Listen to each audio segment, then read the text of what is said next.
Hi friends, welcome to రేమచ్చ YouTube channel. IPL చరిత్రలోనే విరాట్ కోహ్లీ మాత్రమైతే అరుదైన రికార్డ్ అయితే సాధించడం జరిగింది. ఇప్పటి వరకు ఆ రికార్డ్ని అయితే ఎవ్వరు కూడా సాధించలేదని చెప్పుకోవచ్చు. అసలు విరాట్ కోహ్లీ వచ్చేసరికి క్రియేట్ చేసిన రికార్డు ఏంటిది అనే విషయాల గురించి పూర్తి డీటెయిల్ తెలుసుకునే ముందు మా ఛానల్ అయితే సబ్స్క్రైబ్ చేసుకోండి. పక్కన ఉన్న బెల్ ఐకాన్ మాత్రమైతే క్లిక్ చేసి పెట్టుకోండి. ఫర్దర్గా మీ వీడియోలో అప్లోడ్ చేసాం మీకు నోటిఫికేషన్ వస్తుంది. ఐపీఎల్ చరిత్రలోనే మన విరాట్ కోహ్లీ మాత్రమైతే అసాధారణ ఇన్నింగ్స్ అయితే ఆడుతూనే వస్తున్నాడు ప్రతి సీజన్లో కూడా. ఈ సీజన్లో కూడా విరాట్ కోహ్లీ మాత్రమైతే అద్భుతమైన ఇన్నింగ్స్లతోనైతే దూసుకొని పోతున్నాడని చెప్పుకోవచ్చు. అయితే లక్నో సూపర్ జాయింట్తో జరిగిన మ్యాచ్లో మాత్రమైతే విరాట్ కోహ్లీ హాఫ్ సెంచరీతో రాణించడం జరిగింది. హాఫ్ సెంచరీ చేయడంతో విరాట్ కోహ్లీ మాత్రమైతే ఒక అరుదైన రికార్డుని అయితే నెలకొల్పడం జరిగింది. ఇప్పటి వరకు ఐపీఎల్ స్టార్ట్ అయ్యి 18 సీజన్లు అయితే నడుస్తుంది. 18 సీజన్లు వచ్చేసరికి ఒక్క ప్లేయర్ కూడా ఈ రికార్డ్ని అయితే నెలకొల్పలేదు.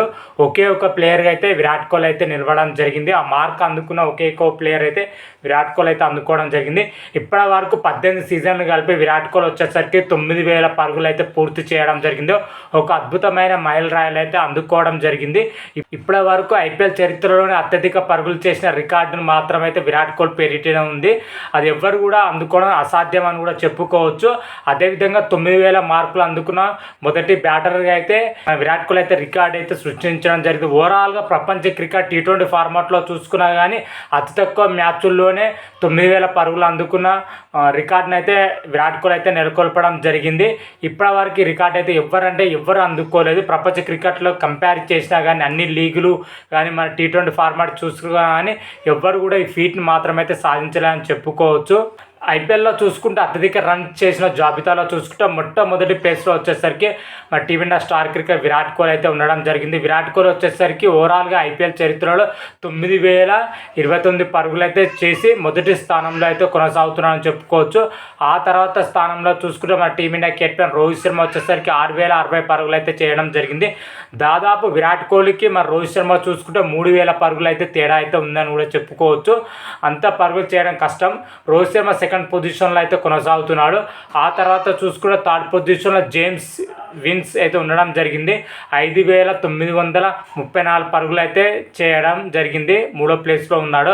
ఆ తర్వాత నాలుగో ప్లేస్లో చూసుకుంటే చెన్నై సూపర్ కింగ్ మాజీ క్రికెటర్ అయిన సురేష్ రైనా 5,529 పరుగులతోనైతే ఫోర్త్ పొజిషన్లో అయితే ఉండడం జరిగింది.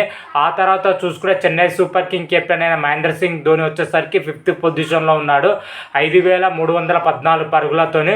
ఓవరాల్గా చూసుకుంటే టాప్ 5 లిస్ట్ మాత్రమైతే ఈ విధంగానే ఉందని కూడా చెప్పుకోవచ్చు. వీళ్ళు మాత్రమే T20లో అత్యధిక రన్స్ మాత్రమైతే చేయడం జరిగింది. ప్రజెంట్ ఐపీఎల్ చరిత్రలో అత్యధిక పరుగులు చేసిన జాబితా మాత్రమైతే ఈ విధంగా ఉందని చెప్పుకోవచ్చు. విరాట్ కోహ్లీ క్రియేట్ చేసిన రికార్డు మాత్రమైతే ఏ క్రికెట్ బ్రేక్ చేయని విధంగా అయితే ఉండడం జరిగింది. ప్రజెంట్ వస్తున్న యంగ్ క్రికెటర్ మాత్రమైతే బ్రేక్ చేస్తారా లేదో తెలియదు కానీ ప్రజెంట్ చూసుకునే సినారియో చూసుకుంటే మాత్రమైతే విరాట్ కోహ్లీ రికార్డుని అయితే ఎవరు బ్రేక్ చేయరని అయితే క్లియర్ కట్గా అయితే మనకైతే తెలుస్తుంది. మరి విరాట్ కోహ్లీ మరిన్ని మ్యాచ్ల్లో వచ్చేసరికి ఇంకేని రికార్డులు బద్దలు కొడతాడని అయితే చూడాలి. ఈరోజు వచ్చేసరికి తొలి క్వాలిఫైర్లో వచ్చేసరికి ఆర్సీబీతోని మన పంజాబ్ కింగ్స్ అయితే తలపడబోతుంది. మరి ఈ మ్యాచ్లో ఎవరు గెలిచి ఎవరు ఫైనల్లోకి వెళ్తారు అనే విషయాల గురించి నెక్స్ట్ వీడియోలో మనకు క్లియర్ కట్గా అయితే తెలుసుకుందాం. అంతవరకు మీకు ఈ వీడియోగా నచ్చినట్టయితే లైక్ చేయండి, షేర్ చేయండి. మరిన్ని వీడియోల కోసం అయితే మా ఛానల్ అయితే సబ్స్క్రైబ్ చేసుకోండి. పక్కన ఉన్న బెల్ ఐకాన్ మాత్రమైతే క్లిక్ చేసి పెట్టుకోండి. ఫర్దర్గా మీ వీడియోలో అప్లోడ్ చేస్తే మీకు నోటిఫికేషన్ వస్తుంది. హర హర మహాదేవ్, శంభో శంకర. Thank you.